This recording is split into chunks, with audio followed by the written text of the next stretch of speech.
बिस्मिल्लाहिर्रहमानिर्रहीम। अस्सलामु अलैकुम। दीनी मिसाल में खुश आमदीद कहते हैं।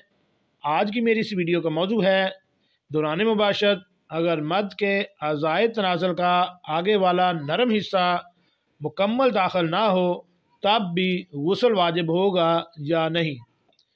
चलिए नाज़रीन चलते हैं इस सवाल के जवाब की जानब। नाज़रीन ये हमारी किताब का हवाला है ख़वातीन के मसाइल और उनका हल।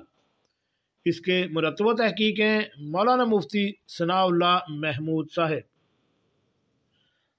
इसका सफ़ा नंबर है 251।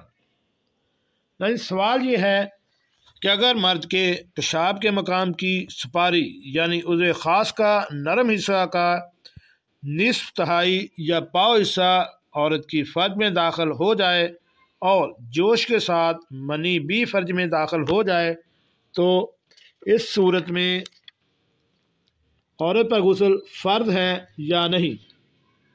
नाज़रीन इस सवाल का जवाब यह है कि औरत पर गुस्ल वाजिब नहीं, क्योंकि औरत पर गुस्ल के वाजिब के लिए इलाज हश्का ज़रूरी है, और इलाज हश्का यानी सुपारी मर्द का उज़्व तनाज़ुल का नरम हिस्सा मुकम्मल दाखिल होना है। इसलिए जब तक मुकम्मल हिस्सा दाखिल नहीं होगा औरत पर गुस्ल फ़र्ज या वाजिब नहीं होगा। जी नाज़रीन कैसे लगी आज की मालूमाती वीडियो। नाज़रीन ऐसी मालूमाती वीडियो हासिल करने के लिए मेरे इस चैनल को